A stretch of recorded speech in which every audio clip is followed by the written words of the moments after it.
Kamusta water signs? Welcome to Like a Tarot. Alamin natin kung bakit nawalan kayo ng contact, ano ang nangyari, ano ang nasa isip or nararamdaman ng person mo, ano ang mensahe niya sa iyo. Angels and guides, please guide us. Ano ang reading para sa mga water signs? Alamin natin kung ano yung bottom of the deck. Ang unang card ay The Emperor. Sa card na ito ay pinapakita yung paninindigan mo sa situation. Nagkakaroon ng awakening, clarity, dahil na rin sa ang ilan sa inyo, meron kang inaasikaso na panglegal. Ang ilan sa ipinapakita yung child support o kaya yung proseso ng paghihiwalay. Ito yung gusto mong iproseso, yung legal lahat. Pero yung person wala. At saka ramdam ko sa cards mo na ang ilan sa inyo gusto mo talagang matapos na ito. Mas ginagamit mo yung isip mo ngayon. At saka pinapakita yung personality ng water sign na kung merong sinimulan, ikaw yung nagtatapos.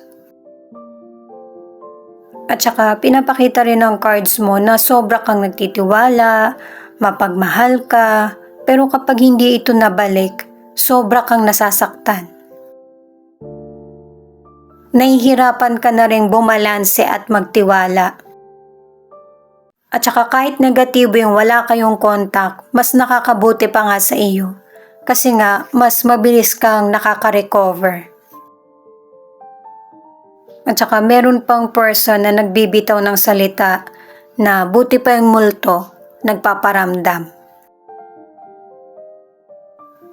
Para sa iyo, seryoso ka niyan, pero pag may nakarinig, matatawa sa iyo. Kasi may problem ka ba talaga? Yun tuloy may isip ng kaibigan mo or kung sino man yung kaharap mo. At saka meron din person na nangako na sa iyo pero hindi niya tinupad. Kaibigan mo man ito, kakilala, or karelasyon, umasa ka din kasi tiwalang-tiwala ka sa kanya. Eight of Swords at the Hierophant. Pinapakita ng cards na ito na trap ka sa situation kasi nga wala kayong contact or bigla na lang nawala yung person mo. At saka kahit noon kapag nakakausap mo siya sa phone o kaya sa mga messages niya, hindi naman talaga siya busy. Inuunti-unti ka na niya talagang iniiwasan. Hanggang sa wala na kayong naging closure. Pero itong The Magician ang nagsasabi na ang ilan sa inyo ipagpapatuloy mo yung buhay mo at saka pangarap. Na kahit mag-isa ka. Sa career, huwag kang mawala ng pag-asa. Gawin mo kung ano yung inaasahan ng kumpanya or ng team na kung ano yung dapat gawin mo kasi yun yung magbibigay ng tagumpay sa iyo. At saka sa career, itong pag-pressure sa'yo ng mga kasamahan mo sa trabaho ay oportunidad na para mailabas mo yung idea mo na ma-practice mo ito. Nakikita kasi nila yung malaking potential mo at saka naghahanap sila ng taong maaasahan at saka pwedeng i-promote. Ang ilang single nakikipagrelasyon ka kasi nauudyokan ka ng makulit na potential person. Pero piliin mo yung mas magiging happy ka. Ang ilan na nasa relationship kahit wala sa tabi mo yung person mo or ginost ka niya ay hindi ka nakikipagrelasyon sa iba. Pinagpapatuloy mo pa rin kung ano yung sinimulan nyo. Four of Swords at the World. Ang ilan sa inyo dahil nga sa walang contact sa person, nagkaroon ka ng emotional damage at saka hanggat maaari gusto mo makatulog agad o kaya ginagawa mong busy yung buhay mo. gusto mo nang makawala sa karmic na connection sa person mo. Ito sasabihin ko sa'yo para hindi mo na isipin pa or sirain yung araw mo kasi yung person mo nag-e-enjoy. Itong Nine of Pentacles ay pangatlong card na nagsasabi na mas bigyan mo ng pansin ang sarili mo. Para yung blessings at swerte ay dumating na sa iyo. Card mo na kasi itong Nine of Pentacles na nakabaliktad. Sa financial, nagipit ka sa nakaraan kaya naging lesson ito sa iyo. Kaya lang, sa pagmamadali mo na gusto mong maging matagumpay agad, ay napipili mo yung mga maling investment o kaya nakikinig ka sa mga taong hindi naman talaga sure sa mga sinasabi nila hanggang mapunta ka sa scammer. Sinasabi ko na sa iyo ng diretso para hindi mangyari sa iyo. Sa mga single, kung gusto mong makipagrelasyon, hindi yung pera yung magiging connection nyo. Kailangan yung mahal nyo yung isa't isa. Ang ilan sa inyo sa relasyon, ang person mo, parang ginagawa niyang hotel yung bahay nyo. Uuwi siya kung kailan niya gusto. At saka siya din umaasa sa iyo. Ikaw yung mas kumikita sa pamilya nyo. Ikaw yung gumagawa ng paraan. Ten of Cups at Knight of Wands. Itong mga cards na ito ang nagpapatunay kaya meron kang natatawag na pamilya or buo ang pamilya mo, yan ay dahil sa iyo. Sa totoo lang nakalimang cards ka na para sa yung pag-goodbye sa sitwasyon at yung gusto mong makamit na kalayaan. At base sa cards mo, makaka-receive ka ng bad news mula sa person mo. At itong Queen of Swords ang nagsasabi na alam mo na kung ano yung mga problemang darating na naman sa iyo na mula sa person mo kahit wala kayong contact. May posibilidad na utang o kaya yung katotohanan sa sitwasyon niya. Pero yung katotohanan na maririnig mo, yan pa yung pagkakataon na may isip mo na para tapusin na kung ano man yung ugnayan yung dalawa. Kasi wala na nga kayong contact pero nahihila ka pa rin ng mga problema o maling desisyon na nagawa niya. Ang ilan sa inyo sa kalusugan, tingin mo masyado ka nang nafo-focus sa problem kaya dalawang cards na yung nagsasabi na mas bibigyan mo na ng pagpapahalaga ang kalusugan mo. At yung pagpapahalaga mo sa kalusugan ay may magandang dulot sa katawan mo. Mas babata kang tingnan at saka mas magiging maliksi ka pa. Sa mga single, meron kang potential person na makikilala na magtatagal ang koneksyon o relasyon nyo. Kasi meron siyang naging experience sa nakaraan na ayaw niya nang maulit.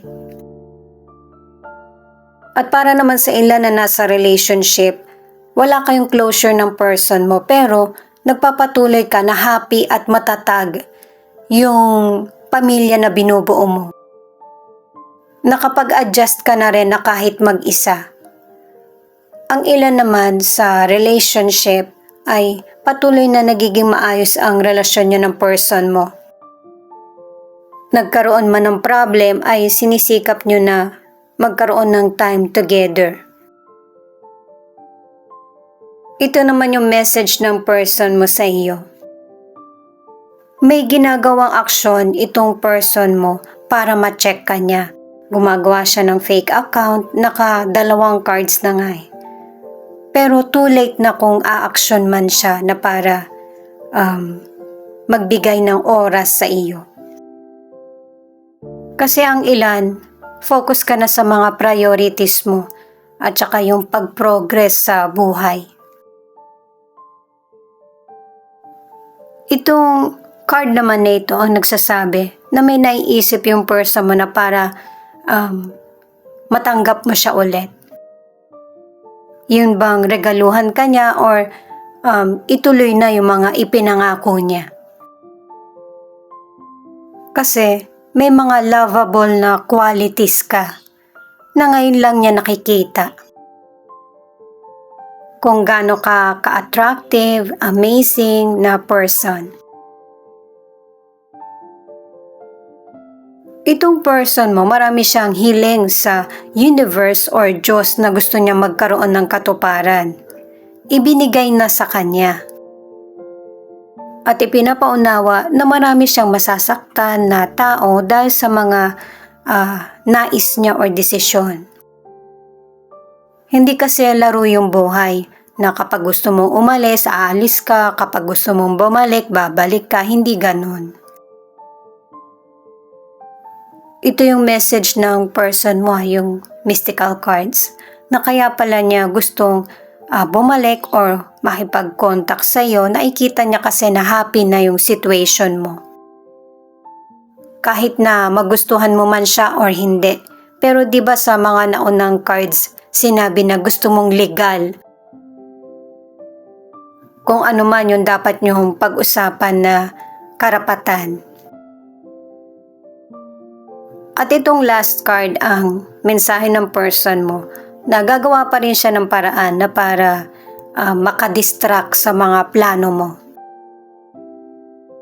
Pero base na rin sa mga cards mo, sa tarot cards, hindi mo na to bibigyan ng pansin. Ikaw na mismo yung tatalikod sa sitwasyon. Kasi ipinaramdam ng person na to na hindi ka importante. At saka ang ilan sa inyo, makakahanap ka ng bagong makakarelasyon.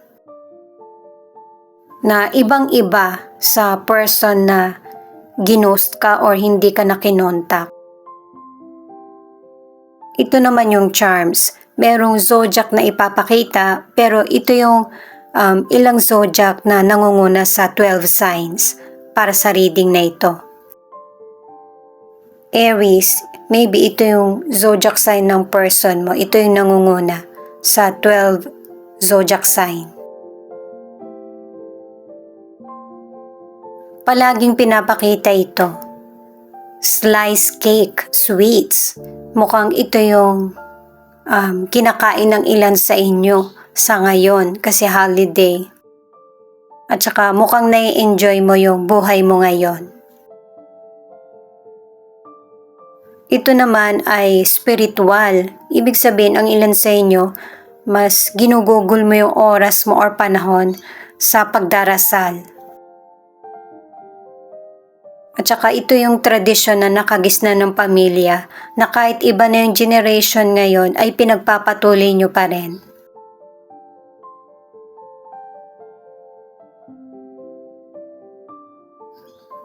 Itong next naman ay boy. Ang ibig sabihin nito ay yung paparating na bagong simula na mangyayari sa buhay mo na mas positive, lalo na sa future. Kumbaga may mabuting koneksyon, lalo na kung creative ka na person.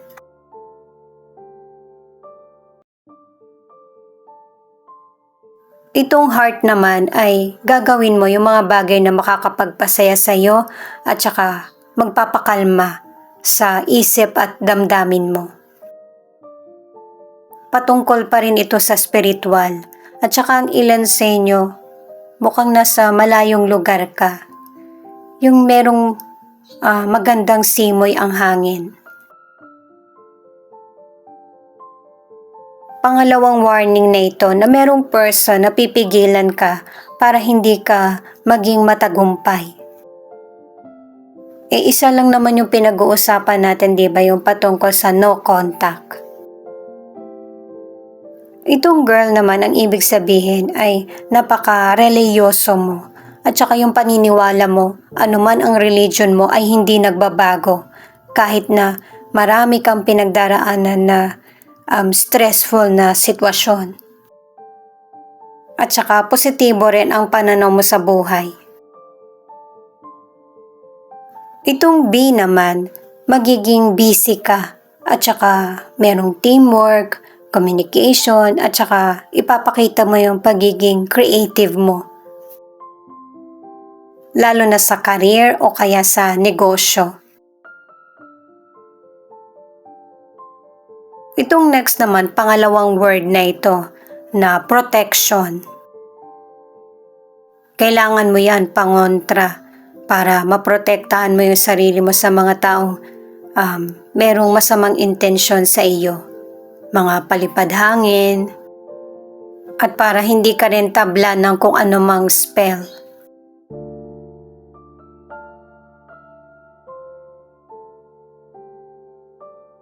Ito naman ay pang dagdag energy, lalo na kung meron kang sakit, huwag mong kalimutan ito yung gamot mo o kaya vitamins. Ikaw na bahalang tumukoy kung nandito ba yung letra ng pangalan ng person mo.